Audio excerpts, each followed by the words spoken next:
anything. Cool. All right.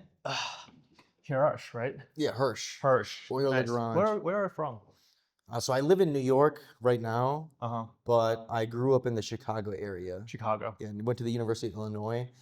Uh, my biggest regret is I didn't move to New York earlier. I became a founder like 2 weeks into moving into New York. So, but I'd say I'm a Chicago native, but currently in New York. Nice. Perfect. Yeah, I actually have lots of friends from Urbana-Champaign. Oh, really? Yeah. Study like most of them study computer science over there. Big CS I actually program? lived there for like a month just to visit my friends, Oh, wow. and yeah, it's practically got nothing out here. In the middle of the cornfields. Yeah, it's Yeah. got to be a rough place to visit. Yeah. It's like nothing but that one university. For sure, absolutely. So yeah, I mean, we can get right into it. Well, I guess the first question really to just kind of get us into the groove is, can you spend some time talk about what exactly is opacity and what exactly is zkTLS and why on earth, there are so many different zk projects out there right now, and what's the difference between zkTLS specifically? Because I think personally there are actually a lot of difference, right? Yeah. From say, the more generic zk products out there, and what is your founding story? Why you choose to do this? So I'm gonna give a really long-winded answer to this question. Please. Yeah. But I think it lays out like some important context. Right. So I think the story for me, looking back on it, actually begins back in college. So I was helping a family friend figure out where to put Airbnbs in the city of Chicago, and I had this really clever idea I'm like proud of, where I reverse engineered the Uber mobile app API. Like back then, they exposed like where the drivers are. Yeah. They don't do anymore. And I'd scrape that API for where the drivers are to use that as a proxy for where young people go in the city of Chicago to like target No where to shit. put Airbnbs. It was pretty successful for a small operation, and I remember thinking at the time like the APIs behind all the apps that we use are like a gold mine. If only we can composably build on top of Yeah. it, right? But at the Sure. time, I really couldn't think of like a scalable business model. But like fast forwarding, I guess even like stepping further back, I got into crypto when I was 16 years old back in 2013. Like I bought Bitcoin at like $27, but like we did my brother and I did a 10x and then we sold, and it's like one of the biggest regrets in my life. Yeah. But been fully pilled on decentralization and like disintermediation since then. I was probably right for the wrong reasons, like to be honest. Like it's just like a young impressionable kid, but like I went to school to study physics, really wanted to be a scientist, but did a little bit of research and just realized like there's like a lack of urgency in that environment. And I've spent my backup plan was to be an engineer, software engineer, and spent my entire career in like startups. Yeah.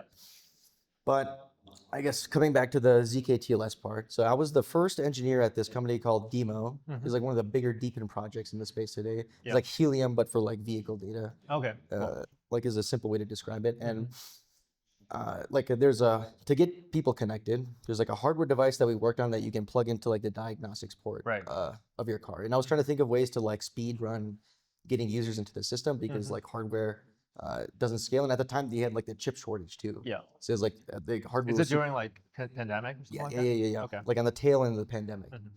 And because like reverse engineering APIs is like a side hobby of mine since that like story I told about in college. Yeah. And so the idea I had was, okay, if you have a newer car, like one of the newer electric cars, it'll have like a mobile app that comes with it, and it'll show some basic data in the app. Yeah. VIN number, like the location, maybe like the charge, or how much gas is in it. It's being updated, so I know it's served over an HTTPS API. Right. I know how HTTPS works. It's like secured by TLS. Yeah. Maybe there's a way we can tap into that TLS authentication. Oh, I see. And then work with that data to decentralize context. And now we can like purely with software onboard users versus like this hardware requirement. Scales much better. So I get like in essentially like zkTLS is just doing proofs on top of HTTPS API. So that's like the first time I formulated this idea, and I pitched it to the leadership of the company, but they shut it down. And to be honest, my thinking was pretty simplistic at the time. Yeah. But as I was like I left Demo, I was thinking about like there's a lot of ideas that we had in like the deepen space, especially with Demo, like using DeFi for like car loans or like car insurance, right? Yeah. Exciting ideas, but if you sat down and tried to build it, you just couldn't do it. Like it's very hard. Yeah. but it's not that it's just very hard. It's like very hard to know what's missing. Like Yeah. the hardest thing Yeah. to see in life is the thing that's not there, but if it was Yeah. there, it'd make your life Yeah. easier. And also, it's also like maybe like 10 different things that are missing in the whole loop, right? Yeah. But like the key thing that I realized was missing was what I like to call like we live in a world with the poverty of verifiability, right? There's like a lack of verifiable data. Yeah. In this case, like specific to car vehicle data. Mm-hmm. And if you want to bring anything on chain, there's like a subtle fact about blockchains. Mm-hmm. Like the fact that you have a Twitter handle, like I have at least $5,000 in my bank account, whatever it is. You want to bring it on chain to access the interoperability properties that we like about blockchains. Mm-hmm. Everyone has to be able to look at it and agree it's canonically correct, Yeah. right? That's Yeah. like my definition of verifiability. Right. And if you do the accounting of how much like verifiable data there is in the world, like intrinsically, it's like shockingly small. Yeah. It's like your emails are signed by a standard called DKIM. Your passport exposes signed data over NFC, and like that's pretty much it. And there's like, I guess JWTs for like login with Google. Yeah. But it's very limited. Yeah. Like there's actually not that much interesting And stuff. all of them are you considering like all of these are being basically kind of owned by or signed by one single corp and nobody else can access it, or is it also everybody can access it in terms of traditional like the 1.0 of the verification of the data? Yeah, so like the raw email will include the signature, and you just do like a DNS lookup to get the signing keys. So they can't control who like verifies it. Okay. With passports, it's just like over NFC. You'll get like a signature with all like the information, and then like for JWTs, if you do like a login with Google integration, they're expecting you to like take it into your system and verify. Right. Yeah. So I guess you can say they're like open systems, but it's very limited. Right. Like what data they're going to let you extract that's verifiable. And there's not a whole lot of interesting things that you could do with that data set. And so I was convinced this is like what was preventing PMF in crypto outside of like three main categories. Like the first category is like speculation, like we have that on lock. The second one is like stable coins, probably like the one useful thing that we've done for the world. And the subtle one is fast liquidity for like investors and founders, like why there's so much venture funding in this space. But outside of that, crypto has completely failed to actually like get PMF in any other category, in my opinion. And I attribute it to this, like the thesis of our company is the reason why is a lack of verifiability in the world. So even though I had the zkTLS idea earlier at Demo, I was choosing between going into a career in decentralized identity, the world of verifiable credentials, or ZK actually. And like my thinking at the time, I'm still like confident is correct. It's even correct up until this day, but career-wise, I probably made a mistake because like ZK has the same limitations as blockchains where it requires verifiability in the data that you put into it. So like the classic example, proving you're over 21 without disclosing your birthday, right? Yeah. It only works in practice if like the government has like signed your birthday. Yeah, right? exactly. And then you can generate a proof on it. If you don't have that like verifiability, it's like garbage in, garbage out. You can forge your file origination, right? Yeah, and so it just defeats the purpose. Yeah. So I thought, let me go increase the amount of verifiable data in the world. Like objectively, the signature, getting people to sign data is like technically a better solution. Yeah. And I worked for like a competitor like Spruce ID, like is actually more of a Web2 company called Trinsic, but there are a bunch of cool things in that space. But ultimately what I realized is to get people to sign data, there's like an assumption of cooperation that's been made. Yeah. Where they actually have to make like software changes in their systems to start spitting out like, signed attestations. And there's just no incentive to do it. Yeah. In the best cases, there's a neutral incentive, but in a lot of cases, actually adversarial to like their network effect to have like data leaving their systems.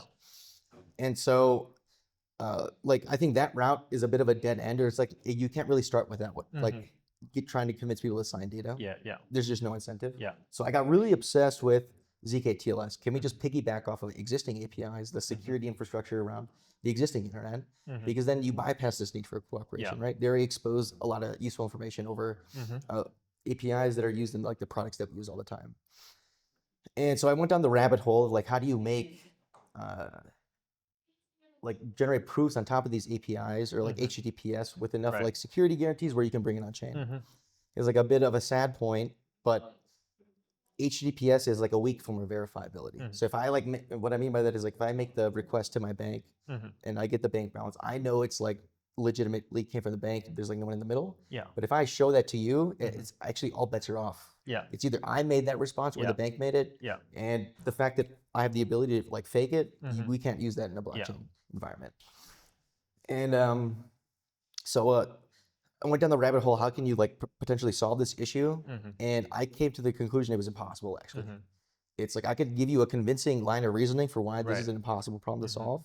It's just like really nasty and how like there's like and how like a HTTPS is set up. So it's a bit sad. Like okay, the stars weren't aligned. Right. But then I was early into the Farcaster ecosystem. Did like really insignificant work on the Farcaster identity contracts. But I was thinking about how you could use like your Twitter handle, like your GitHub name across like, decentralized social. And it's in thinking about that I stumbled into an elegant solution to this problem that I thought was impossible before. And like literally like that day, I put in like my 2 weeks at my job and decided to be a founder of Opacity. I was like, the fact that we can do this, I have to give it a shot. And like, so it's a really long way to answer your question. I guess to really draw the distinction between like pure zk offerings and like us. Pure zk is not useful unless you have verifiable information. Yeah. And that's the problem that we're like trying to solve. Is like we can flood the market with as much verifiable data as you want. We can slap verifiability on the existing internet infrastructure. And so you should be able to just build more useful stuff more quickly. Right. Yeah. Right. And I've done a little bit of research on Opacity, and one thing that I've noticed very interestingly, because you mentioned that you can essentially flood the market with all of the things that you can prove, the data you can prove, right? And one thing that's significantly different from Opacity versus any of the Web3 companies is the current client set of yours seems to be pretty much all Web2, which is very interesting.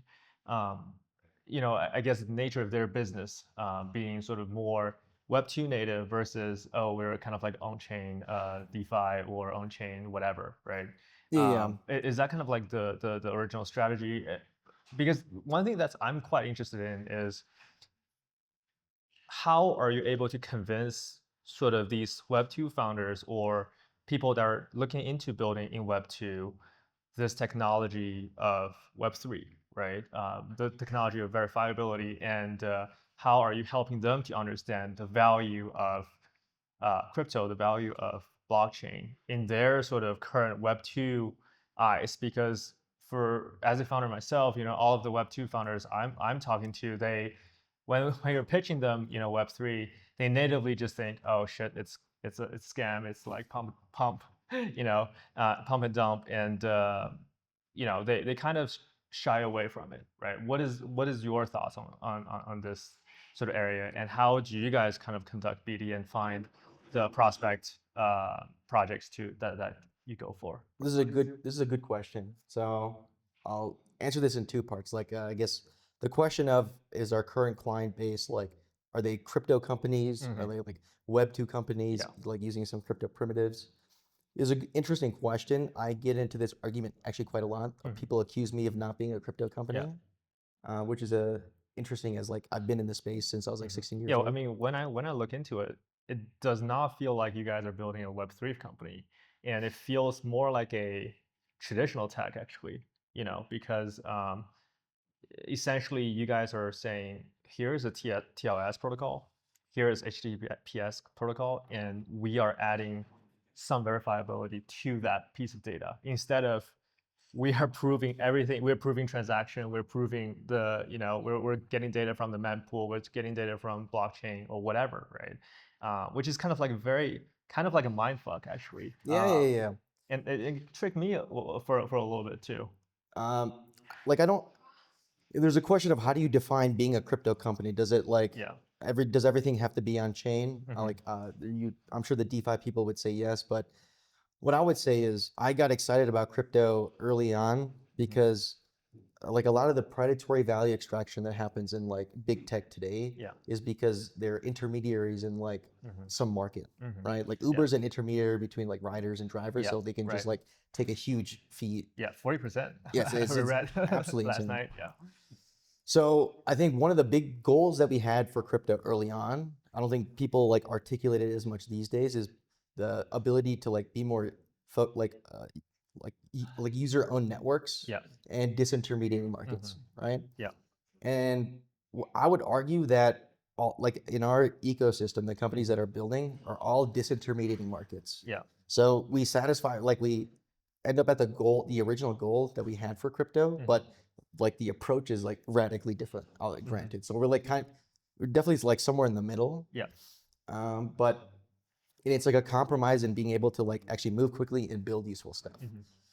But like it might be useful to talk about a specific example. So like the first success we had in our ecosystem is a company called Daisy. And this is a use case I would have never predicted. It came out of a random conversation, actually. Yeah. Like we weren't even trying to sell this particular person, like the founder of this company, on using zkTLS. We were just explaining what we're doing, that the fact that we can like do proofs on top of reverse engineered APIs. And he got really excited because he had identified an opportunity in the market, but he didn't think it was possible to build a product for until like we came and described what we're working on. Yeah. And I run into like, I've had this situation happen many times. And it has to do, like this particular use case is around how like Gen Z influencers monetize their audience on TikTok. So let's say I'm an influencer, I get a brand deal for makeup. Yeah. Those deals are denominated to pay out per 100,000 views. So there's a clever game they play. There's like an existing market that's like disorganized to increase the amount of views so you get a larger payout, but it's not like faking the views. It's more legitimate. Where they'll be in a giant group chat with many other influencers. And before I post my video, I'll have coordinated with a few other influencers, like right away as I post it, they'll engage with it. Because like TikTok uses the amount of engagement within like the first couple minutes. If you get really good engagement, they just show it to more people. Okay, cool. And you rack up a lot more views, so you get a bigger payout and you split the money in some way. Yeah. This is a huge existing market that's like not very public facing around TikTok today. But the biggest pain point these influencers have is slow payouts, because you need a human review process to make sure everyone did what they're supposed to do at the correct timing of it, right? And so, but if you could just prove from the API that you engage at a particular time, now purely with software, you can like send the payment and finalize the transaction and do it a lot more quickly. And that's the only feature that you need to capture this market. Yeah. And so I'm not sure it's like a good answer to your question, but we got that company building on us without even trying to sell to them. We just That's awesome. we just explained what we're doing, and it just like they got really excited. Another example of the same, actually, like the general pattern that I've noticed is there's some intermediate market that's like, if you can go through the user instead of the intermediary, it becomes a lot more efficient. Like Earnify's been like all over Twitter past few weeks. Yeah, it's crazy. Like I've seen it, it's crazy. It hit like at one point #2 in like the iOS App Store in the finance category, which is like pretty crazy in crypto. And the users of that product don't even like know there's like anything like related to crypto underlying it. And the story there is, I was giving a talk at Deep Summit, and there's a 20-year-old in the audience who for some reason is obsessed with a market called earned wage access, which is like a slightly more techy but still predatory version of payday lending, which is like a super predatory industry in the US. We're talking like thousands of % interest, like long-term debt, like cycles, really bad for people industry. And for some reason, this kid like super obsessed with improving this market. And when he like saw my talk, he realized the key to delivering a better interest rate is actually zkTLS. And so essentially what he's done is you can have the user log into like the payroll system of wherever they work. Let's say they like getting paid every day, or like they have like an hourly wage. At the end of every day, they can prove how many hours they worked, and they can access those wages early. So you can underwrite the present versus like the past, which is what you have to do with like Plaid, for example. And you just deliver a better interest rate. That's it, right? And it's like a very romantic use case where like you can disintermediate payday lending and actually solve a problem for people. Like if you're living paycheck to paycheck, being able to access your wages early I'm sure makes your life. Yeah, come to think of it, like there's actually a ton of these kind of use cases just because the interest rate, or the kind of like, you can think of it as a transaction fee put on top of the actual service or the actual product that you're trying to sell or trying to achieve. All of it is kind of due to the inability to prove something, or inability to access with a piece of data that's kind of missing in the internet or in the private sphere. Holy shit, this just kind of like just occurred to me just now. Yeah. So, but to come back to like the distinction, the pure crypto people that like really accuse me of not being a crypto company, the way to make them happy is to basically do everything on chain. So the actual like payment from like your employer to the person is done on chain, and you may not even need like such a like a service on top. But let's just say they do it on the same timelines. You could just like zk approve from the blockchain, and now all the crypto people are happy. Right. The issue is that assumes cooperation from the rest of like the world. You have to go get the employers on chain. Like so much you have to like bring on chain, and there's just no incentive to do it. We've been around for like a decade now, and no one's cracked that. And so an intermediate solution is to go for the verifiability. If you could just prove these things on chain, now you can like have this intermediate solution. But the end goal is like we can prove enough value and just like ultimately bring everything on chain. That's really cool. I mean, yeah, and so talking about the clients, you mentioned basically they just come to you while you're giving a talk, right? And it's kind of like these use cases just magically got unlocked along the way. Are there any other examples? Kind of like more or do you describe like your current client group all similar to this kind of engagement, or? So I'll say this. When I started the company, I would be like fall of 23. Yeah, somewhere. I'm pretty sure that I'm terrible with time. I had a whole list of use cases I thought would be the first things that people would want to build, right? Because I've been obsessed with this. I know exactly what people are going to want to build. But what's actually happened is I got one thing right, and that's like the vampire tech use case, which we have a couple of, but that's not even a good business case for us. Is like the funny thing is like there's like crypto language around it. It's like a romantic thing to talk about. But everything else is stuff I would have never predicted. It's all in markets that I actually don't even understand myself that well. And it's like out of random conversations, really, just like pure luck. You come across someone who really understands some like market, and then they hear about zkTLS and like, holy shit, you can make it more efficient by going through the user. And that's pretty especially neat. on the like the net new stuff, right? That we've actually had quite a bit of success with, like with EarnOS.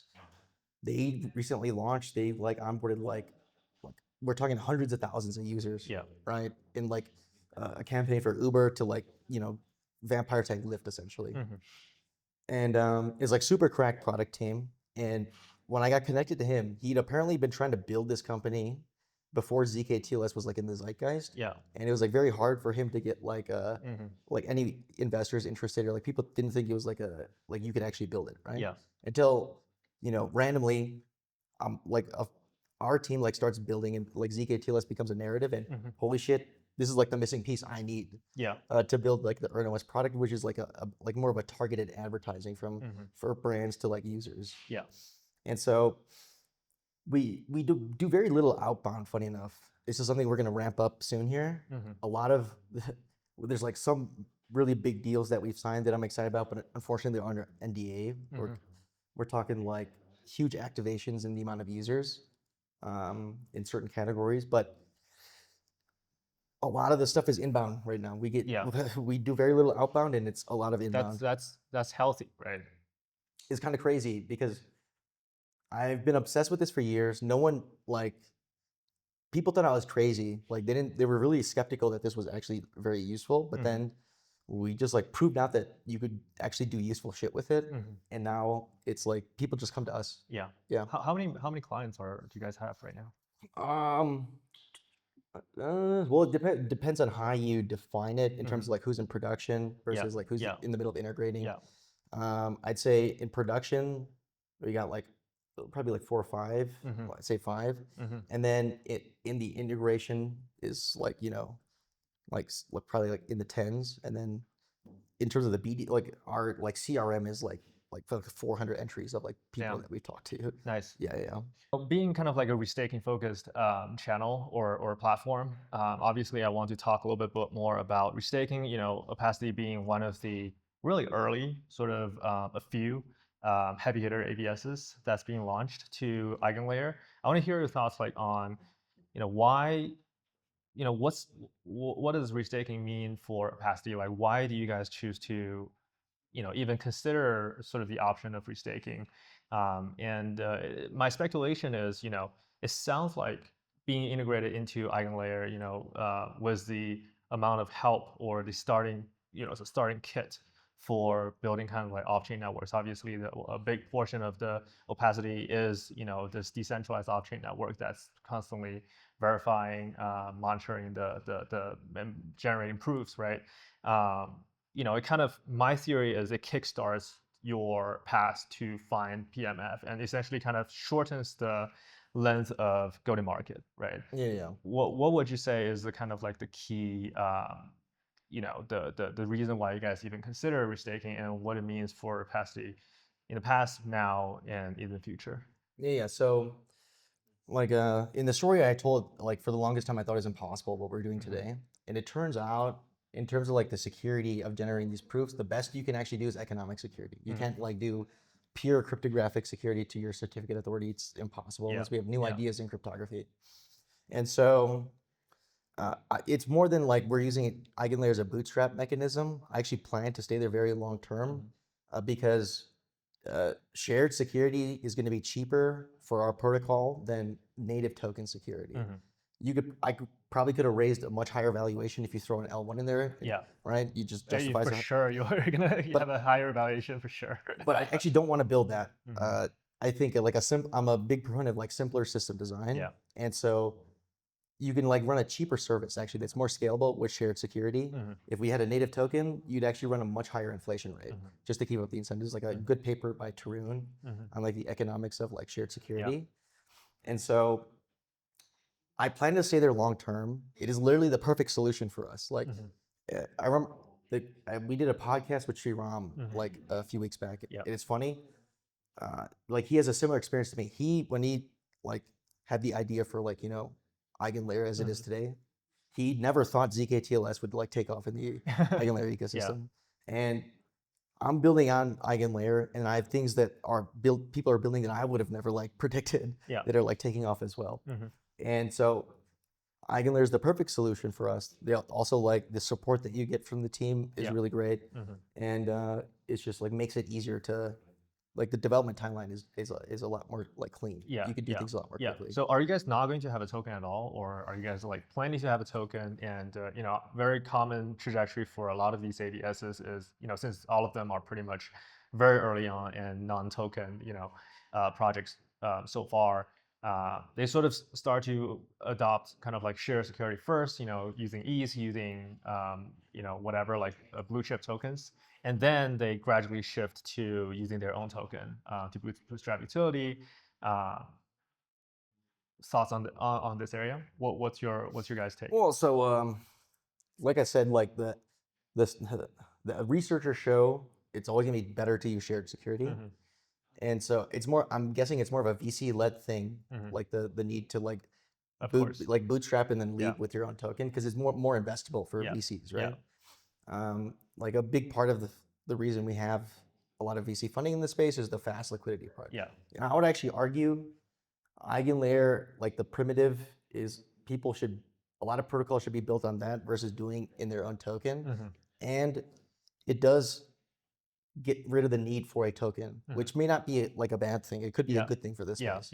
Except you probably have like justify less like VC funding, which could also be a good thing, in my opinion. But I have like a token for us is not a priority by any means. I have like ideas in mind where like long term it could make sense, but like the economic, like the base protocol is essentially a SaaS product. And there's like cool things we could do. Like we can actually support other L1 chains. There's like we have just by like our ABS design, like we uniquely can do that. And so there is like potentially a role for a token to play, but I'd say it's very much an unsolved problem.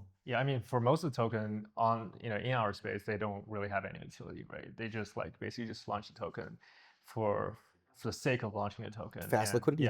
And utility we can figure that out later, adding an L1 to it.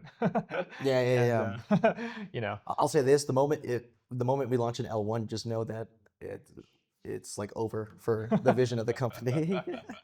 But I mean, like I think one thing that's very strongly positioned for you guys is you have a very straightforward business model, very easy to understand business model, very Web2 business model, right? And you guys are, last time I chat with you guys said you're already in the process of kind of slowly trying to get service fees into the system. So another thing that kind of naturally comes to our mind is, what's your thoughts about how are you guys designing the rewards for the underlying operators? The people who are securing the network and the people who are operating the network. What is the structure for your design and thoughts? Because I think right now, even for EigenDA, right, this question is still up there, floating around. Have you guys thought about, slashing versus the rewards, and what's your current thought process for that? Yeah, this is something I thought actually quite deeply about. In terms of rewards, we intend to act in the best interest of like the reason the network works is because there's a decentralized network of node operators, right? Yeah. And we plan to funnel all the value to the network. And so I guess we can talk about pricing model first as it relates. Yeah. Because we approach this in like kind of a unique way where we don't want to, I think doing like per proof pricing for us would be bad for a few reasons. One is like the gas cost is like, there's like more stuff to manage if you do it on a per proof basis. And at the end of the day, we're a venture funded company. We have to deliver a venture scale outcome. Or we're only successful if we get the use cases that have like the recurring need for traffic, right? If like all we found, when we started the company, all we found were like use cases of like one-off proofs, and then in the lifetime of the user, we probably would just like return investor money. You can't like deliver a venture scale outcome with that. So we do our actually we just like basically copied Plaid's pricing because I'm sure they've solved this problem already. They do a per user per month like cost, and then you can like get as much data as you want within that month. And I think that's simple. You mean that's for like the business that uses Opacity? Yeah. Okay, cool. I think they call it the consumers, which for our AVS kind of gets like it's like a confusing terminology, but the people that are making use of the network, right? And if you especially want to like do on-chain, like in the Earnify payday lending case, the economics like are much better if you use stablecoin payments. And so if you want to you want to lend the proofs on chain, you need economic security, you need the network. And so we already have like really big deals signed on this like pricing terms. We kind of like validated this business model. And then where it gets more interesting is we actually have a lot of inbound demand from like different L1s. I don't want to like name specifically, but then we get into an interesting question because one thing I've been going back and forth on is like, do we take payments in USDC stables or like ETH, right? And I couldn't really like pick one, but then when we had a conversation with an L1, I think I got more clarity here so let's say, I'm going to take Ripple as an example. Like we've not talked to them, but let's say Ripple devs want zkTLS, right? You can verify proofs from our AVS by just like using a like client to get some like state over. If we charge that ecosystem in like USDC, or like on Ethereum, that would create a net sell pressure against the XRP token. And so there's really bad incentive alignment. Like protocol makes more money by negatively impacting like that ecosystem. And so I think I'm like one of the key reasons for our success is like we build mutually beneficial relationships with like a lot of the people that we work with. And so I think if we like charge in like the native gas token, like the XRP token, it's actually completely flipped, where you like our value extraction provides a net like buy pressure to their token, you extend the utility of it, and it's actually way more incentive aligned. And so, but that's probably like unique to our AVS. But then you can design it in a way where you keep like all the payments for the different chains on the different chains, and then the operators have to claim on the different chains as well. So operators are actually a lot more dynamic in a sense where they kind of like being separated into groups of service. Well, that's the thing I'm trying to avoid. So this is like, we need to validate a lot of the thinking here, but I want to get out of this. I don't want to have to run a separate AVS for each chain. You can take payments on these different chains and just like have one AVS operator, like one runs one node. Potentially you can horizontally scale too. This is more of a technical detail, but you can claim the different payments on the different chains for better incentive alignment. That makes sense. Cool. And slashing, how are you guys thinking about that? Okay, so this is a great question. One of the things is we required to run the nodes in a TE. So that's like probably the first slashing condition that we will implement, and we can do that actually like relatively quickly. where you just like do a slashing based on are you running like the Yeah. latest node, Yeah. or like at some maybe there's like a cutoff where you get like a forced update, and if you don't. And having the TE part there actually makes a lot of the slashing conditions for other stuff. Like we do a random selection of the node, and so liveness is actually a huge Yeah. factor in like how these proofs are secured. And so, but like slashing, because a lack of liveness is like classically a hard problem. Like for Ethereum proof of stake, it's like very Yeah. slow, Yeah. like a gradual slashing for not being live. Mhm. But because of the TE, you could like do this interactive process where you could force it to disclose like any internal logs to check if it was like online Yeah. or not. And then if it can't disclose it, it's like, okay, it's probably offline. Like you have a better judgment of like liveness there. Cool. Yeah, yeah. So that's kind of like, yeah, sounds good. And to just kind of like wrap up our conversation, I've actually learned a lot today. Where are you guys today, and what are some of the like short-term to mid-term goals in the next maybe quarter or 2 quarters for Opacity? Yeah, yeah. So for context, we did like our seed round like 6 months ago. Yeah, I mean, But you guys are super new. yeah. So there's like a few key updates at the protocol side in like the cryptography that once we get in, I can sleep easier at night. For like generating the proof faster, but actually more importantly is like integrating like a fast interactive zkVM. So like the use case there is like you can standardize, let's say you go for the bank APIs. There's like, they're gonna be standardized, but pretend like they're not. It's like a different API Yeah. for each bank. You could run it through a zkVM to like turn each bank into like some standardized output, Yeah. for example. Like the developer experience, we can scale it much better. Whereas right now it's like, we wait for the demand signal. Like we have a partner that like wants some like source, Yeah. and you have Yeah. to do it in a bespoke way, Yeah. which does not Yeah. scale. Yeah. And so once we have like these key updates, and we can be a lot more aggressive in how many teams we can support simultaneously. Got it. Got it.